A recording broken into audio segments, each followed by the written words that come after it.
మంచి పాఠాలు మనం విన్నామండి. తూర్పు దేశాల్లో మహాజ్ఞానం ఎక్కడ ఉన్నది? ఒకప్పుడు తూర్పు దేశాల్లో ఉన్నదని, ఏదేనులో ఉన్న ఆదాము గారి దగ్గర ఉందని, తూర్పు దేశపు జ్ఞానులని అనేక సందర్భాల్లో తూర్పు తూర్పు అనే మాట విన్నాం. బైబిల్లోనే వ్రాయించిన మాటలు ఇవి. కానీ ఈరోజు మన అందరి చేతుల్లో కూడా ఆ మహాజ్ఞానం అనేది వచ్చేసింది. ఇక మన ఇష్టం, మనం ఎంత కష్టపడితే అంత జ్ఞానాన్ని మనం నేర్చుకుంటాం, సంపాదించుకుంటామండి. బుద్ధి జ్ఞానములు యేసుక్రీస్తు నుండి గుప్తములై ఉన్నాయి. కానీ ఈ జ్ఞానం దగ్గరికి అందరూ రాలేకపోతున్నారు. లోక సంబంధమైన జ్ఞానానికి డబ్బులు ఖర్చు పెడుతున్నారు. కానీ పరలోకం చేర్చే జ్ఞానం అంటే ఎవరికి కూడా పెద్దగా ఆసక్తి ఉండట్ల. ఎందుకంటే దాని రుచి అనేది తెలియదు. వాక్యపు ఒక శక్తిని కూడా వాళ్ళకి తెలియకపోవటమే. ఈ జ్ఞానాన్ని పొందుకోకపోతే, యేసుక్రీస్తుని అంగీకరించకపోతే జరిగే ప్రమాదం కూడా వాళ్ళకి తెలియదండి. చాలా పెద్ద ప్రమాదం ఉంది. ప్రపంచం అంతా కూడా భయంకరమైన పరిస్థితిలో ఉంది. ఒక మాటలో చెప్పాలంటే, దేవుడిని ఎరగకుండా చనిపోతే నరకానికి వెళ్ళిపోతాం. దేవుడిని నమ్ముకొని దేవుడి కొరకు బ్రతికితే పరలోకం వెళ్తాం. మన జన్మ పరమార్థమే అది. ఈ భూమి మీదకి దేవుడు పంపించిందే ఎందుకు? అందరినీ తన పిల్లలుగా కావాలనుకున్నాడు. కొందరు మాత్రమే, కొద్దిమంది మాత్రమే ఆయన తెలుసుకోగలుగుతున్నారు, ఆయన కొరకు బ్రతకగలుగుతున్నారు.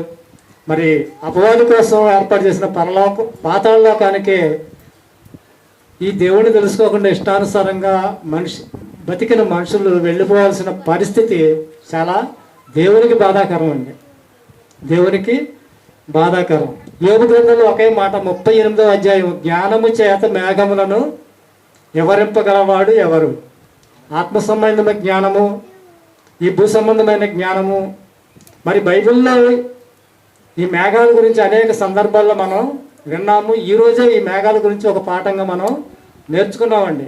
యేసుక్రీస్తు వారు ఒక మేఘం తీసుకుని పరలోకానికి కొనిపోయినట్లుగా కూడా చెప్పబడింది. అలాగే మనము మళ్ళీ వచ్చేటప్పుడు కూడా యేసుక్రీస్తు వారు మేఘారూరుండే మళ్ళీ వస్తారు అని కూడా తెలియపరిచిందండి.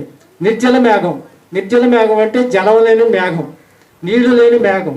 అంటే ఇక్కడ మనం ఆత్మీయంగా ఆలోచించవలసింది ఏంటంటే, వాక్యం లేని వాళ్ళుగా, బుద్ధిహీనులుగా ఎటు పడితే అటు కొట్టుకుపోయే పరిస్థితిలో మనం ఉండకూడదు. దేవుడి చేత నడిపింపబడే వారంగా మనం ఉండాలి. ఈ భూమిలో బ్రతకాలని ఈరోజు 2 పాఠాల ద్వారా మనం నేర్చుకున్నామండి. ప్రార్థన చేసుకుందామండి. మహాపరిశుద్ధుడు అయిన తండ్రి, నీకు వందనాలు, స్తోత్రాలు నాయన. ఇప్పటి వరకు నాయన 2 పాఠాలు మేము విన్నాము, నేర్చుకున్నాము తండ్రి.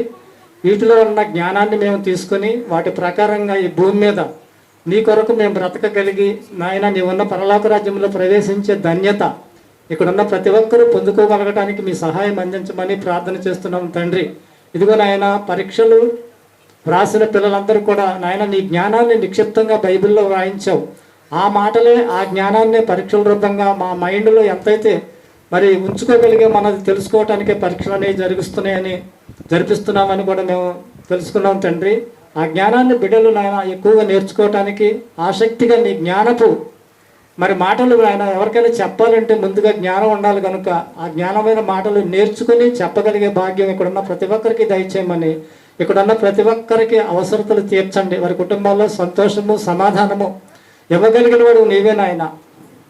ఈ లోకంలో ఎటు వెళ్ళినా నాయన తాత్కాలికమైన ఆనందాలు, నాశనానికి వెళ్ళిపోయే అలవాట్లు, నాశనానికి వెళ్ళిపోయే పరిస్థితులు, స్నేహితులే తప్ప ఇక్కడికి వచ్చిన జ్ఞానము, ఇక్కడ పొందుకున్న జ్ఞానం పరలోకానికి చేరుస్తుంది కనుక నాయన ఈ జ్ఞానం ముందే మేము ఆసక్తి కలిగి నమ్మిక ఉంచి మా రక్షకుడైన యేసుక్రీస్తు వారి ద్వారా మేము అందరం కూడా పరలోకం చేరాలని ఒక మధ్యవర్తిగా మీరు ఏర్పాటు చేశారు కనుక తండ్రి, యేసుక్రీస్తు వారి ద్వారా మేమందరం కూడా పరలోకం చేరే భాగ్యము ఇక్కడున్న ప్రతి ఒక్కరికి దయచేయమని ఈ ప్రార్థన యేసుక్రీస్తు వారి శ్రేష్టమైన నామములో ఈ ప్రార్థన మనవులు మీకు అడిగి వేడుకొని సమర్పించుకుంటున్నాము తండ్రి.